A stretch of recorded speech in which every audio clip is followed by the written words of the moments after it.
Hi, I'm Suzie. I'm an Associate Certified Pranic Healer of Rainbow Spirit Healing, and in today's video, I will answer my number one question. How the frick does energy healing work? If you're watching this, you probably have no idea how energy healing works, and that's totally okay because 99% of people have no idea how it works. A lot of people think it's bogus, it's BS, it's woo-woo, or only for like certain types of people. But if you really take the time to learn about energy healing, how it works, what is an energy body, what is a chakra, how does disease manifest in the body with energy, if people really understand this, they'll open themselves up to the possibilities of energy healing because there are so many benefits, physical, mental, emotional benefits that could literally benefit every single person. Like, I don't know a single person who wouldn't benefit from energy healing. All the information in this video is from what I've learned in Pranic Healing. So the founder of Pranic Healing, Grandmaster Choa Kok Sui, he spent decades studying different ancient healing modalities so he could create a full system of healing that anyone could learn that uses a scientific and experimental approach to a very mystical spiritual realm. In this video, I'll be specifically talking about how pranic healing heals the physical body, and in the next video, I'll talk about how it heals the mental and emotional bodies. So point number one, what is prana, life energy, chi, ki? So there's different words for it depending on the language or the culture. But for this video, we'll just call it life energy. So our body is alive because of the life energy. So when someone dies, the life energy leaves their body. So our bodies literally need life energy to be alive. Plants have life energy, trees have life energy. In fact, life energy is all around us. So you might be asking, where do we get this life energy? How is it fed into our bodies? So we get it from three sources on Earth. We get it from the sun, we'll call it solar prana, the air, called air prana, and the ground, called ground prana. So the sun is a very, very potent source of energy. And for example, like if you're in the sun for too long and it's like midday, your skin's gonna burn because that energy is literally too strong. So that's the first source of energy. The second is the life energy that's floating around in the air. So when we breathe in air, not only are we breathing in oxygen, we're also absorbing the energy that is found in the air. The third one, ground prana. So when we walk around on the earth, we actually absorb energy through the soles of our feet, and it goes up our legs and into our body. Water, we drink water. What is that? So that actually has all three of these energies. It has solar prana from the sun that shines on the water and it's absorbed into the water. It has ground prana from when it's running, it absorbs the ground energy. It also has air prana. When it has contact with the air, it'll absorb that energy. So we also get energy from our water. Food is another source of energy for us. Food has a combination of the different three primary pranas. It has sun prana, it has air prana, it has ground prana, depending on whether it's a fruit, whether it's a vegetable. If we eat meat, that will also have a combination of course, of all the different pranas as well. So you might be asking, what is the mechanism by which our cells, our body absorbs this life energy? And that is through the energy body. Our physical body is surrounded by a luminous energy body. This energy body interpenetrates our physical body and also extends beyond it.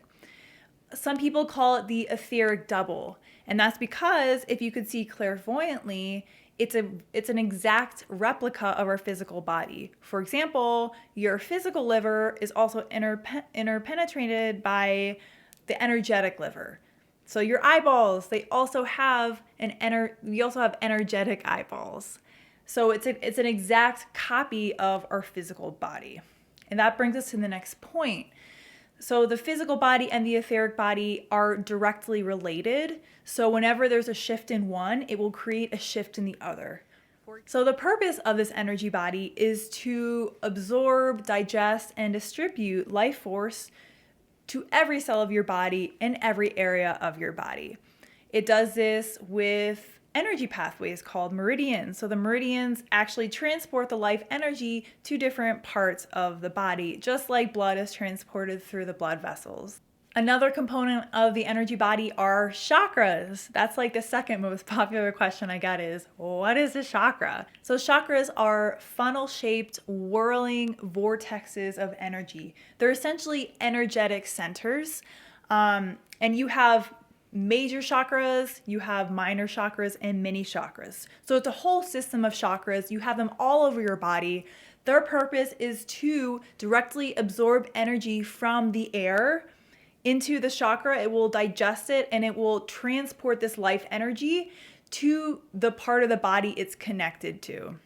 Chakras also essentially exhale like stale, used up energy in the area of the body that chakra is connected to. So it has two purposes. It inhales fresh life force into that part of the body, and it exhales the used up energy that needs to be released from that part. Almost like lungs. It inhales oxygen, exhales carbon dioxide. It's the same thing with the chakras. So that's an overview of the energy body. You have the whole energy body as a whole, and some people call that the aura. It extends outside of your physical body. The energy body as a whole is a direct copy of your physical body.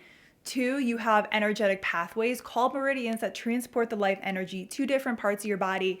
3, you have the chakras, which are energy centers that essentially take the energy from your surroundings and digest it and pump it into the meridians, which then go to different parts of the body. So pranic healing is based on 2 fundamental laws. The first law is the law of self-recovery. And that idea is your body is always self-healing itself. So the cells, the organs, all the systems of your body are constantly trying to get back to balance. So for example, if you cut yourself, you'll notice in a few days, you'll be healed. So your cells have their own natural cycles of birth and death. So if cells in a certain area of your body are regenerating faster than they are degenerating as a whole, that means that you will be in excellent health. On the other hand, if your cells are not able to regenerate fast enough to recover from degeneration that's happening in that area of the body, then you will eventually encounter physical illness or physical disease. And that brings us to the second law, the law of life energy. Like I said earlier, your body needs life energy to be alive. Now, the more energy your body has, the more life force it has, the faster it will self-heal. You can see that in the example of children versus older people. If a child injures itself, it'll heal pretty fast, right? On the other hand, if you have an older person that has an injury, sometimes it can take a long time to heal. And that's because an older person has less life force than a child who has more life force. So the rate of cell recovery is directly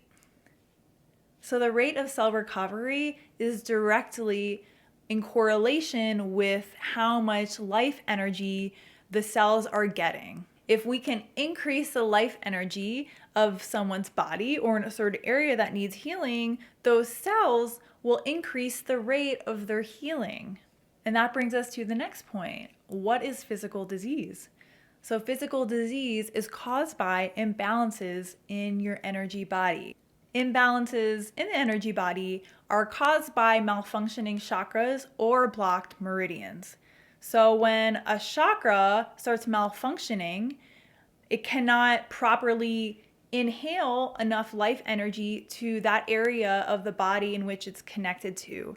It also cannot release the stuck negative energy in that part of the body if it's not functioning correctly. And that means over time, those cells in that area of the body will not get enough life force and they will not be able to regenerate as fast as they are deteriorating, which will result in physical disease eventually.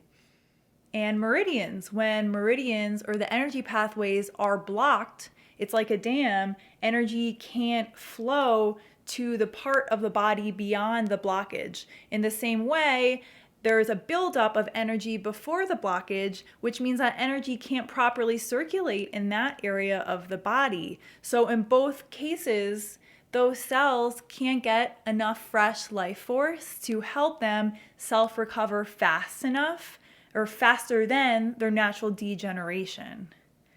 So usually it's a combination of malfunctioning chakras, blocked meridians, different parts of your body, different areas of cells over time won't get sufficient life force, and that leaves those areas of the body susceptible to illness or disease.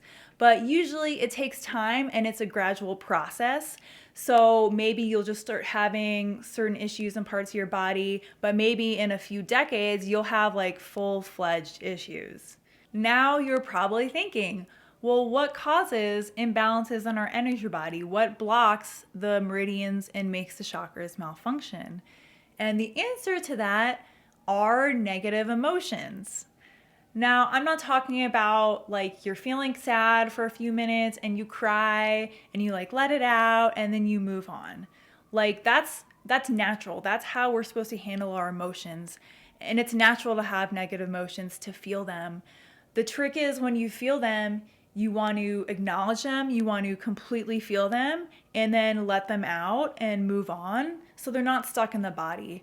So negative emotions will cause imbalances in your energy body and will cause blockages in meridians, will cause chakras to malfunction when your negative emotions are suppressed, when you don't fully process your negative emotions. Also when you're feeling a negative emotional pattern very consistently, like on a daily basis. For example, if someone has anger issues and they experience anger every day, that is going to for sure have longer consequences. So I won't go into too much detail, but essentially most diseases are at least partially emotional in nature. Usually, illnesses and diseases have a mix of external and internal factors. External being like the food we eat, our environment, toxins, etc. And then the internal factors are the energetic factors, which are essentially suppressed negative emotions in our energy system. Let's take an example of this. So in his book, Miracles Through Pranic Healing, Master Choa Kok Sui gives an example of someone who's often angry and frustrated every day. So anger and frustration tends to cause the solar plexus chakra and the heart chakra to malfunction. It also causes blockages in that same area, in the abdominal area, in the heart area. Now, you might at first get symptoms of, let's say, digestive issues because the abdominal area is affected. However, over time, maybe a few more years, you might have more serious issues, like you might have ulcers, you might have gallbladder issues. For other people, like it might manifest in a different way. For example, other people with anger and irritation over time, it might more affect the heart area, the heart chakra, and the actual physical heart. Okay, so that's like the overview of how energy works, how your energy system works, how disease works in the physical body. So where does pranic healing come into this? So pranic healing has a system of cleansing and then energizing. So in the first part, cleansing, imbalances in the energy body are corrected. So negative energy that is causing blockages in the energy body, blocking meridians, causing chakras to malfunction, that negative energy is removed so that life force can then a sufficient life force can properly flow through your energy body and nourish all cells, all parts of your body in the balanced way as it was supposed to. So we know that the blockages and the malfunctioning of the energy body are caused by negative emotions. So also in this part of the healing session, those negative emotion causing blockages are removed. So a person not only feels so much better physically because the life force can actually start flowing again and helping those cells actually self-heal at their proper rate. And people feel so much better emotionally and mentally because those negative emotions are removed that are causing blockages. And this applies to physical injuries like breaking a bone. This applies to more serious diseases and illnesses like cancer, diabetes. And this also applies to the natural aging process, which can be reduced or reversed by removing these blockages and increase the amount of life force flowing through the body, which helps the body self-heal faster. The second step in pranic healing is energizing with fresh life force. So not only can the energy properly flow in the energy body and nourish all parts of the body, but pranic healers energize the injury of that part of the body or certain areas of the body with fresh life force. So the cells get extra life energy to kickstart that healing rate to get back into balance faster. So let's take an example. If you break your leg, in pranic healing, we will clean out energetically that part of the body so that blockages are removed. The chakras connected to that leg are any malfunctioning ones are rebalanced so that part of the body can get sufficient life force so that the cells can heal at the rate they're supposed to, and that increases the rate of healing and recovery. Also in pranic healing, it's that area of the body is energized with fresh life force. So the cells are like supercharged. They start healing so fast. According to Master Choa Kok Sui, the biochemical rate on that area of the body is increased by 3 times. So that's how people can get miraculous healings with pranic healing. Okay, so that's the crash course in how pranic healing heals the physical body. And I can't wait in the next blog post to explain how pranic healing heals the mental and emotional body, because that is my passion, bringing mental and emotional healing to women so that they can fully bring their gifts in the world and we can heal this earth together. Thank you so much for watching. Please leave a comment if you're watching on YouTube. Please subscribe, and I can't wait to connect with you soon. So much love, light, and blessings to you.